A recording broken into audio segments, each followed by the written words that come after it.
वो सफेद लुंगी पहन करके सामने से आ रहा था, तो उसने अंदर चड्डी नहीं पहनी हुई थी और वो धूप से चला आ रहा था, तो मतलब अच्छी बात है ना, हवा वो लग रही थी, आपको क्या करना है।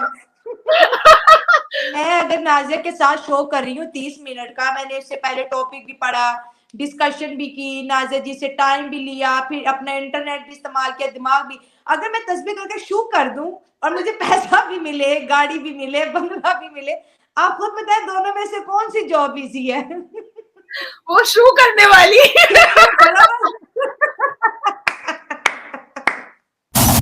अगर जो मुसलमानों को जिस तरह से एकदम से भारत के अंदर रिफॉर्म किया जा रहा है, इसका बैकलैश जरूर आएगा, ये मैं बता रही हूँ। शायद पाकिस्तान से आए, बांग्लादेश से आए, इंडिया के मुसलमानों की तरफ से आए, क्योंकि वो पहले से ये चीज एक सेट है ना पाकिस्तान कि बेगानी, पाकिस्तान एक ऐसा देश है जो बेगानी शादी में अब्दुल्ला दीवाना होता ही है। आप सीए पर अच्छा, छाती पीटते हैं, हाँ, लेकिन आप अफगानियों को 40 साल से आपने सिटीजन नहीं दे करके रखा है। हाँ। आप अमेरिका से उसामा बिन लादेन को पकड़ने के लिए ना जाने कितने अरबों और मिलियन रुपया ले लिए, लेकिन पकड़वाए नहीं। वो फिर बाद में अमेरिका को खुद ही पकड़ना पड़ा। आप तो झांसा दे करके पैसा हमें तो निकालने पता का ही नहीं था ना उसामा बिन लादेन हमारे पास है, हमें तो नहीं पता था। ये सब झूठ मेरे सामने नहीं चलेगा, क्योंकि मेरे पास सारे इंफॉर्मेशन रहते हैं। ठीक है। अब आती है बात, मैं आपको दूसरा टॉपिक बता देती हूँ। अब आती है बात कि देखिए ये देश संवैधानिक है। मैं आपके लिए इसलिए पूरा पूरा वहां का इलाहाबाद हाईकोर्ट का जजमेंट ही लेकर बैठ गई हूँ, ताकि लोग टिप्पणियां ना करें। मुसलमान मर्दों को खुदकने की बहुत आदत होती है। तो ये देश संविधान से चलेगा, ये देश शरिया से नहीं चलेगा, ये देश जिन्ना के भी शरिया से नहीं चलेगा, ये देश अल कुरान से भी नहीं चलेगा, ये देश संविधान से चलेगा। इस देश के अंदर किसी को भी पाबंदी नहीं है कि आप नमाज नहीं पढ़ सकते, आप रोजा नहीं रख सकते, लेकिन आप जाकर के कूड़े करकट में मुसल्ला बिछाइएगा, जानमाज बिछाइएगा, तो आपको तो कोई भी मना करेगा ना कि भैया ये रोड गंदा है, यहाँ पर लोग थूकते हैं, हकते हैं, मुतते हैं, यहाँ पर मत पढ़ो नमाज। तो ये तो अच्छी बात है, और अरब भी तो मना कर रहा है। दूसरा, मुसलमान मर्दों के मुंह में एक औजार रहता है।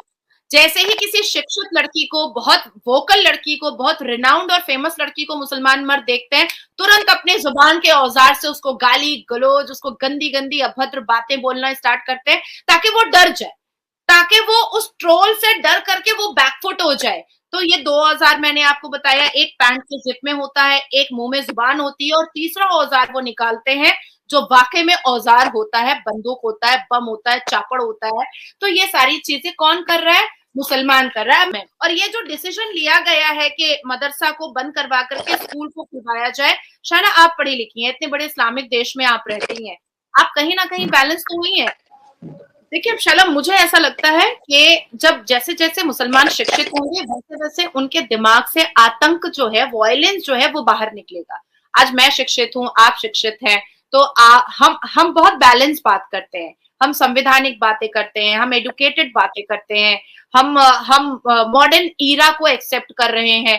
तो मुझे ऐसा लगता है कि ये बहुत खूबसूरत निर्णय है, और एक शुरुआत की गई है, फर्स्ट स्टेप लिया गया है, एक राज्य के, एक डिस्ट्रिक्ट से स्टेप लिया गया है, और अचानक से पूरे इम्प्लीमेंटेशन जो है वो पूरे देश में नहीं किया गया है, एक एक डिस्ट्रिक्ट से स्टार्ट किया जा रहा है। तो ऐसे धीरे धीरे करके हम रिफॉर्मेशन लेकर के आएंगे, और मैं पर्सनली चाहती हूँ कि भारत का हर एक मुसलमान बच्चा वो इंजीनियर, डॉक्टर बने, जज बने, आईएएस बने, आईपीएस बने, ये मैं पर्सनली चाहती हूँ। आखिर सऊदी अरबिया ने भी तो भारत और पाकिस्तान को फंड देना बंद कर दिया ना, कहा ना कि और मदरसा खुलवाने के लिए हम पैसे नहीं देंगे। तो जब सऊदी अरबिया बंद कर सकता है, तो हम भी रिफॉर्मेशन के लिए कुछ स्टेप्स तो ले ही सकते हैं।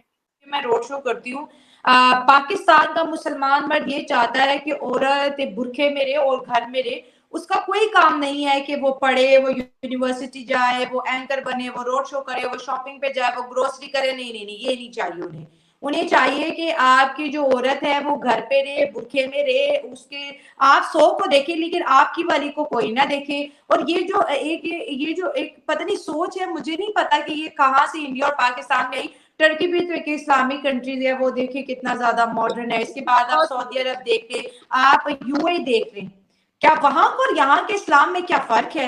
वहां मौलाना सिस्टम नहीं है, यहाँ पर गली गली मौलाना है। और ये कुछ तो इतने ढोंगी मौलाना है कि बंदा कहते हैं कि यार मैं बस इसको अगर मैं 2 लफ्ज भी सिखा दूंगा ना, तो मुझे लगता है मेरे इस जन्म का जो है वो मकसद पूरा हो गया। लेकिन अनफॉर्चुनेटली ट्रैप होकर जाना।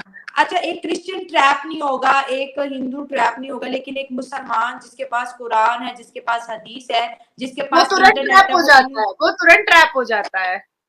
एक बंदा तस्वीर करके शुभ करेगा ना, अगले दिन वो आपका मुरीद हाँ। आपको घी भी देगा, भैंस भी देगा, बेटी भी देगा, घर भी देगा, कनीजे भी देगी। मैंने यार ये शुभ शुभ हमें भी सिखा दो, हम ऐसे ही रोडों पे जा रहे हैं, किसी को दम करेंगे भला मुंह की बदबू मिलेगी, लेगा। घर में कपड़े भी इस्त्री हो रहे हैं।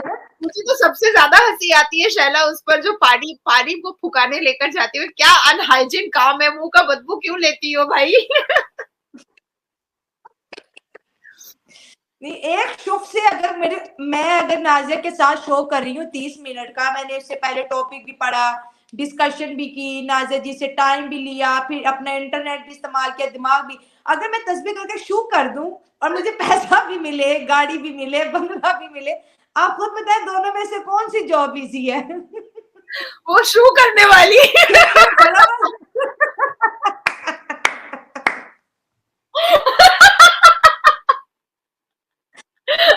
मैं यकीन करें, किसी को बुरा लगे ना लगे, अगर आप रातों रात अमीर होना चाहते हैं, आप एक तस्वीर पढ़ के शुभ आप शुभ मुल्ला बन करते जाइए, आप मुल्ला बन जाइए। 30 साल के अंदर कम से कम आप 11 से 12 अरब रुपए की प्रॉपर्टी बना लेंगे।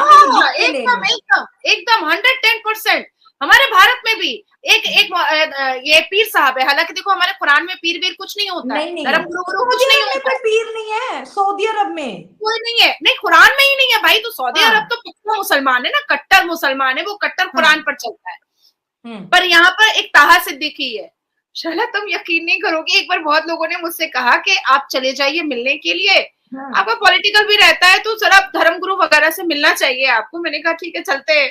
मैं गई, मैं गाड़ी से उतर नहीं पाई क्योंकि जब वो सफेद लुंगी पहन करके सामने से आ रहा था तो उसने अंदर चड्डी नहीं पहनी हुई थी और वो धूप से चला आ रहा था, तो मतलब अच्छी बात है ना, हवा वो लग रही थी, आपको क्या मतलब है? तो मैंने कहा मैं नहीं मिल पाऊंगी, पर मैंने नजरें नीची कर करके सलाम वलाम किया और उसके बाद फिर मैं बोली भागो यहाँ से, भागो यहाँ से। और खुदा की कसम शैला, तुम फुरफुरा शरीफ तुम निकालना, गूगल पर निकल जाएगा।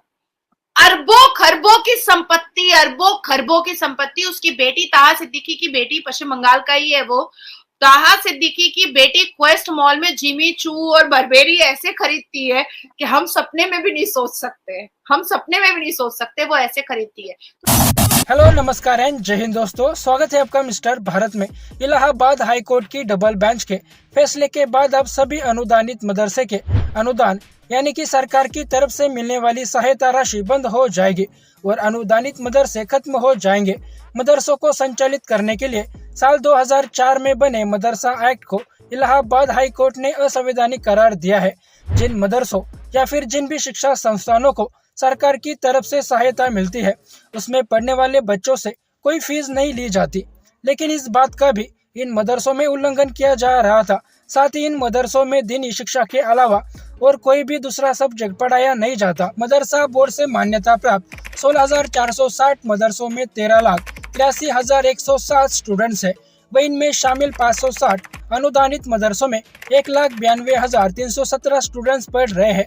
हाईकोर्ट के आदेश के बाद मदरसों में शिक्षा पा रहे इन 13 लाख से भी ज्यादा विद्यार्थियों के भविष्य को लेकर हाई कोर्ट ने योगी सरकार को निर्देश दिया है कि वह मदरसे में पढ़ रहे छात्रों के आगे की शिक्षा के लिए विशेष योजनाएं तैयार करे। यूपी सरकार ने मदरसों में होने वाली विदेशी फंडिंग की जांच के लिए SIT का भी गठन किया है। अब हाई कोर्ट के इस फैसले के बाद प्रदेश के कई मदरसों के अनुदान और उनके अस्तित्व पर भी संकट आ जाएगा। जैसा कि इस वीडियो में नाज़िया इलाही खान और पाकिस्तानी यूट्यूबर शैला खान ने कहा कि मौलाना और मौलवी कोई बिजनेसमैन नहीं होते, लेकिन फिर भी इनके पास इतनी संपत्ति होती है कि बिजनेसमैन भी इनके आगे शर्मा जाएगा। और मौलाना मौलवी मदरसा ये सिस्टम खाली इंडिया, पाकिस्तान और बांग्लादेश इन जैसे देशों में ही देखने को मिलता है। अरब देशों में ना तो मदरसे होते हैं और ना ही कोई मौलाना मौलवी। अब तो सऊदी अरब ने इंडिया और पाकिस्तान के मदरसों को फंडिंग देना भी बंद कर दिया है। इंडिया में बच्चों को बुनियादी शिक्षा मिलना ये हर बच्चे का हक है, लेकिन सरकारी पैसों से मदरसे में केवल धार्मिक शिक्षा ही दी जा रही है। लेकिन अब ऐसा नहीं होगा, ऐसे मदरसे बंद हो जाएंगे। इन बंद होने वाले मदरसों में पढ़ाने वाले शिक्षकों का आगे क्या होगा, इसके बारे में सरकार ने कुछ भी नहीं बोला है और न ही हाई कोर्ट ने इनके बारे में सरकार को कोई आदेश दिया है। लेकिन इन मदरसों में पढ़ने वाले बच्चों के आगे के शिक्षा की व्यवस्था की जाएगी। बाकी दोस्तों, आपका इस वीडियो के बारे में क्या कहना है नीचे कमेंट बॉक्स में बताइए और ऐसे ही वीडियोस के लिए मिस्टर भारत को अभी सब्सक्राइब करें। मैं मिलता हूँ आपसे अगले वीडियो में, तब तक के लिए जय हिंद, जय भारत।